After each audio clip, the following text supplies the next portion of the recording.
It's called Masaka Kids: A Rhythm Within. It's in Uganda, I think. It's a short film, so we don't know how long or what the ins and outs are. We know Africa. Harry's been in Africa recently. Yeah. We don't know if Harry and Meghan are going to feature in this one. I have asked, and we were told you'll have to wait and see. I don't like surprises. I'd like to know if Harry or Meghan are in it. Does this sound like something that's going to earn them a lot of money? Oh no, but I don't think they're trying to earn money. I think I really think they have this messianic complex, where they think like, putting out this content, even if it doesn't necessarily generate the kind of views, it's in the repertoire of the do-gooders. I just think, having grown up in Ghana and having seen like kind of these UNICEF ads of like, starving, emaciated African children with like flies around their faces, or the camera zooming in being like, give to us and stuff like that. And knowing kind of the background that Harry comes from, I really hope this isn't that. Like, I don't mind if it's not entertaining or anything like that, but I don't want it to veer into like the outdated and outright disrespectful. You can look into kind of white saviour complex. Yeah, exactly. And then not in a way that, I'm disparaging their will to try and do good, but I think they have to be very conscious of that. And I think with the reason why I'm saying this is because I think the Sentebale charity and his approach to it is quite telling. He didn't go to sub-Saharan Africa for 5 years until he was invited by Sophie Chandoka, who he basically had that falling out with. And I think that's quite telling, because if you have this charity and it's your flagship charity and you're saying how much good you're doing, I think it's quite telling when you don't actually even visit the region and you basically let your minions on the ground handle it. And then when things are not going your way, you're so affronted by it. I just think, well, you weren't even doing the real work. Like, were you actually invested in this? And so for me, that's always left a bad taste in my mouth, because we always see it with celebrities that kind of put their names to initiatives and then just kind of have a hands-off approach. And I'm like, you're no longer a prince, mate, in the way that you were. You actually have to do the work. It's interesting timing, I think, coming soon after Sentebale. We'll get on to the Sentebale latest a little bit later in the show, but the other one is, so I wrote the story 2 years ago that the Sussexes had bought the rights to a book called Meet Me at the Lake. It was very popular 2 summers ago. It was a big deal. It's taken 2 years now until they've actually said, oh yeah, we are in active production.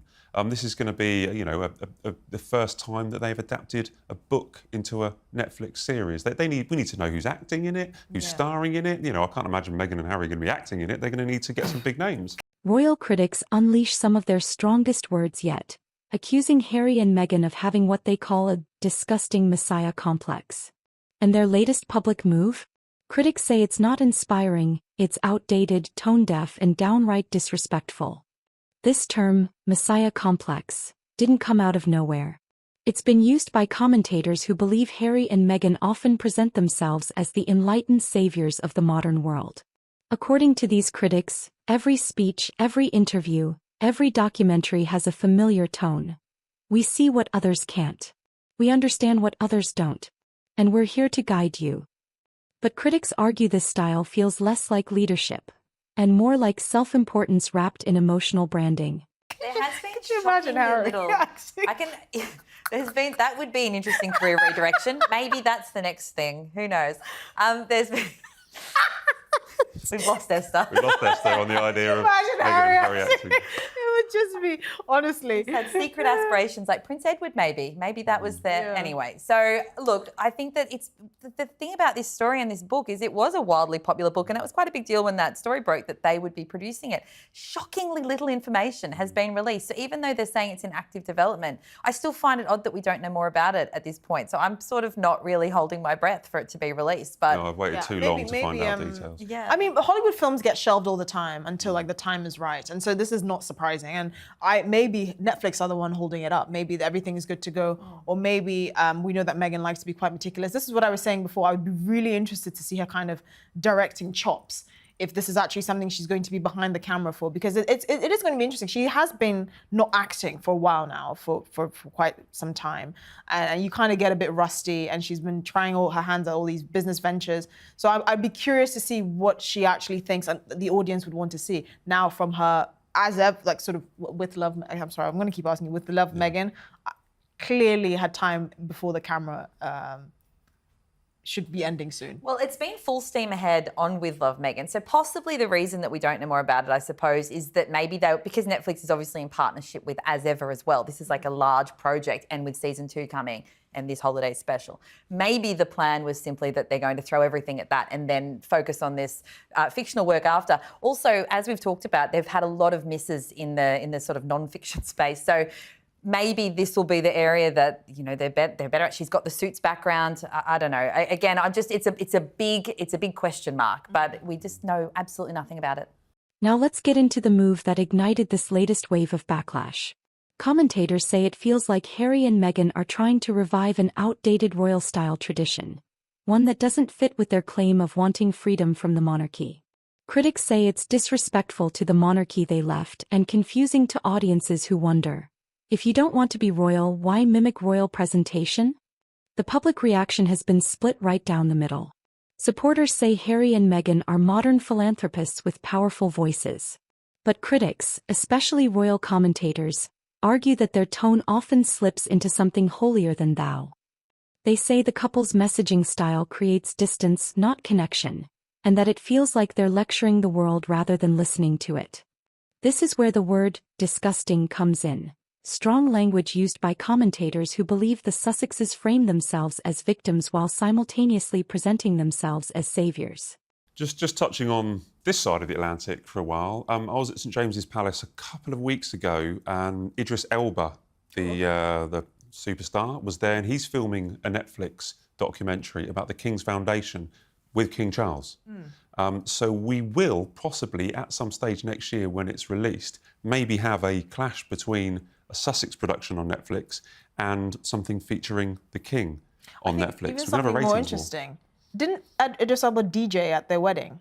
At Harry and Meghan's wedding, yes. And I'm quite surprised he's not featured in the second season of With Love, sorry, I keep saying As Ever, With Love, Meghan, because Claire Smith is in it, who I love. And by the way, I highly recommend her restaurant, Core in London.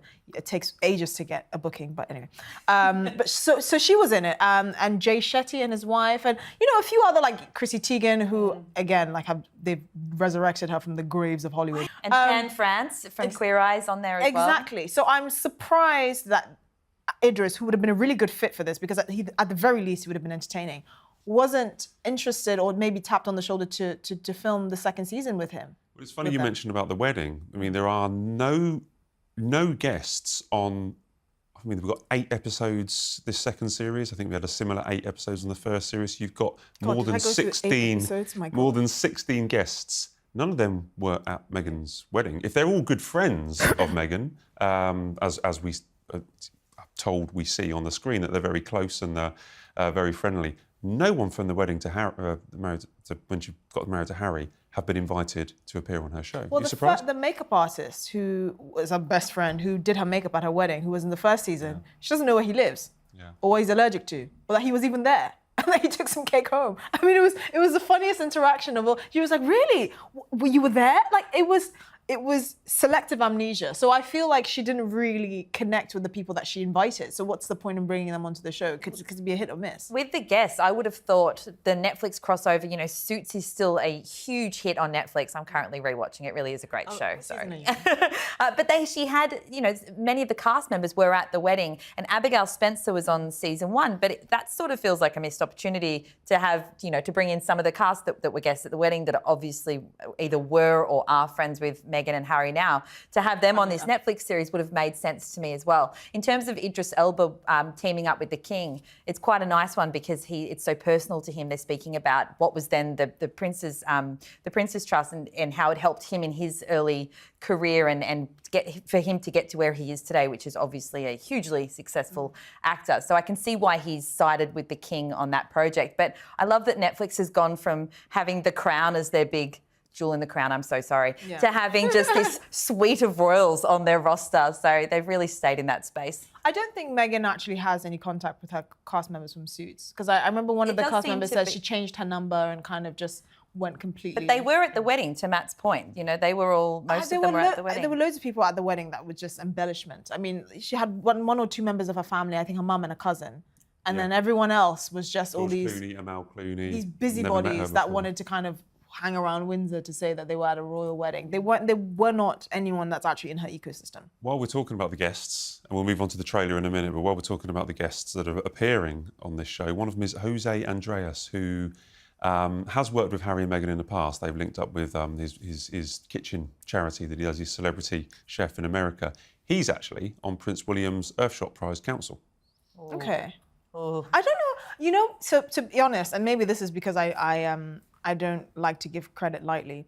I don't know how much thought goes into this. I don't know how much they think of like the overlap between what the royals are doing. I think they kind of just think it's our thing because you have to be quite cerebral about it. You have to follow what the royal family is doing to the T, find people that are available and kind of match up your schedules. I just don't think Harry and Meghan are that clever to do it like that. There's only a small pool, you think? No, I really do. I don't think the kind of thought that you would need to go into matching up your schedules or having a potential clash so that people think, oh, you're doing this at the same time as the royal family. I just don't think they do that. The argument is that this contrast, we are persecuted but also enlightened leaders, creates a sense of self-contradiction that critics find hard to respect. But again, this is commentary, not fact. It's one perspective. Still, it's a perspective growing louder. Is the couple actually being disrespectful? Or is this just another chapter in the never-ending cycle of royal commentary? Critics argue that by positioning themselves as moral leaders while taking swipes at the institution that raised them, the Sussexes undermine the very causes they fight for. But supporters say the opposite, that Harry and Meghan are carving out a new, independent form of leadership that challenges outdated systems. So, does Harry and Meghan's approach come off as inspirational leadership? Or does it slip into the territory critics call a messiah complex? That depends on who you ask, and what lens you view them through. Do you think their latest move was powerful or disrespectful? Drop your take below, let's talk. Like, share, and subscribe for more fearless royal commentary. We break down the stories the media loves to twist.